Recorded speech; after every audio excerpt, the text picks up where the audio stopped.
by reducing the cost of farm inputs, thereby lowering the cost of food and lowering the cost of living.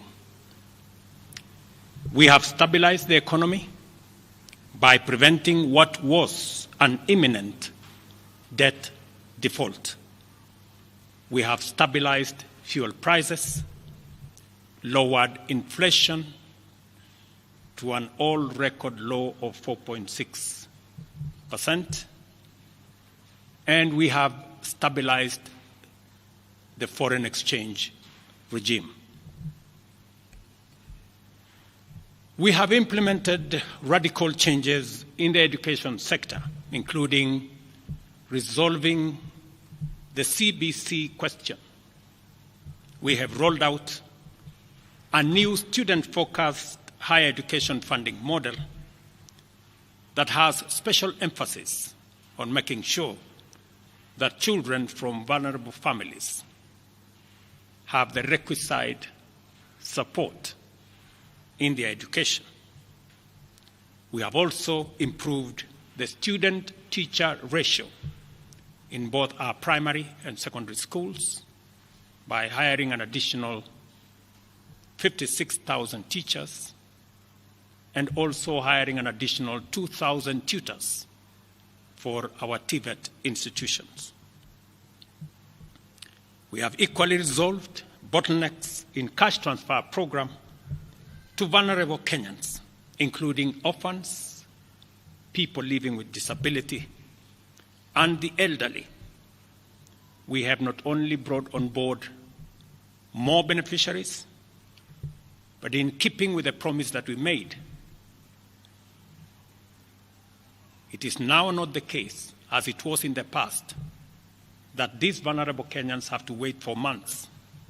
Now their stipends are paid as salaries of public servants are being paid. We did roll out the Hustler Fund that today benefits 2 million Kenyans. And we have 7 million Kenyans who had been denied access to financial services by credit reference bureaus. They are now off the blacklisting roll. Our affordable housing program has now more than 100,000 housing units under construction. The first cohort I will be launching in a couple of months to new homeowners. And we have 160,000 young people across Kenya that are employed under this program. To expand manufacturing, value addition, and agro-processing as a key contributor to job creation, 18 county aggregation and industrial parks and 6 new special economic zones are under construction across Kenya. And at the same time, we have 200 fresh produce markets that are at various stages of construction to support our farmers with access to markets for their produce, in keeping with the commitment we made to our mama mbogas. To accelerate manufacturing, last year we imposed levies on importation of clinker that can be manufactured in Kenya. We made a saving of Kenya shillings 20 billion in foreign exchange as imports of clinker dropped to almost zero. We also imposed levies on imported steel billets. And today, we have 11 steel factories that 6 years ago were closed. They have started operation, hiring 16,000 Kenyans. And last year alone, we saved 120 billion shillings in foreign exchange as a result of this intervention. Our digital transformation agenda is also on course with 17,000 government services online, while we have 274 digital hubs across Kenya with 152,000 students and digital workers in our TVETs and also in digital hubs in different parts, up and running and giving young people an income. Our universal health coverage plan has already onboarded 107 community health promoters, and the process of registration for our social health insurance fund is ongoing,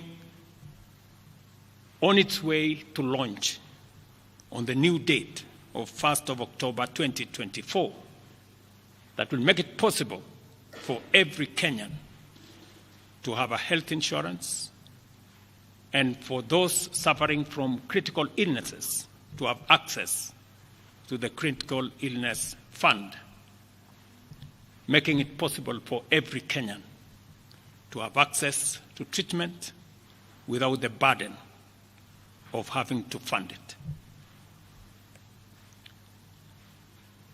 On the measures I announced last week, barring state and public officers from engaging in harambes, I want to inform the country that the Public Fundraising Appeals Bill is now ready for publication tomorrow. However, even with the progress we have made, I am acutely aware that the people of Kenya have very high expectations of me. And they believe that this administration can undertake the most extensive transformation in our nation's history. Recent events that necessitated the withdrawal of the finance bill, which will require a review and reorganization of our budget and fiscal management, have brought us to an inflection point. Upon reflection, listening keenly to what the people of Kenya have said, and after a holistic appraisal of the performance of my cabinet and its achievements and challenges, I have today, in line with the powers given to me by Article 1521 and 1525B of the Constitution and Sections 12 of the Office of the Attorney General's Act, decided to dismiss with immediate effect all the Cabinet Secretaries and Attorney General of the Republic of Kenya, of the Cabinet of Kenya, except the Prime Cabinet Secretary and Cabinet Secretary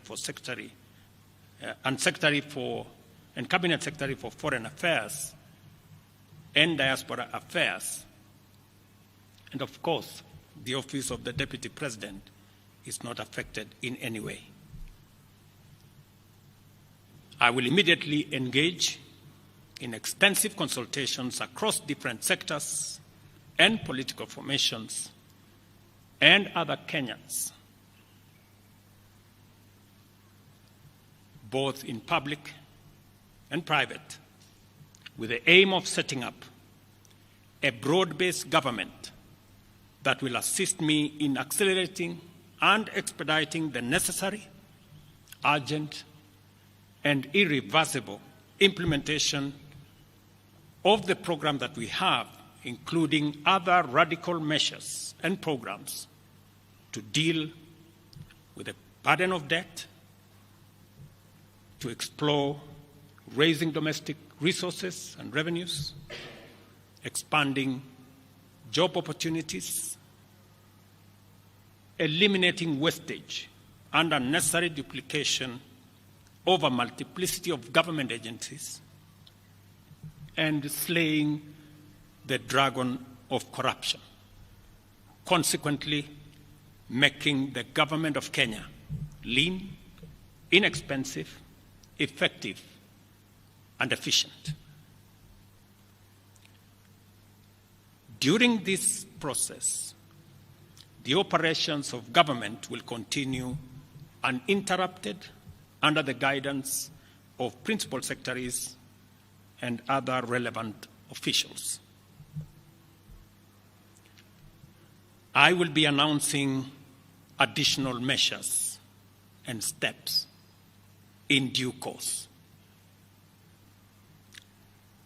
Thank you very much, and God bless our great country, Kenya. Asanteni sana.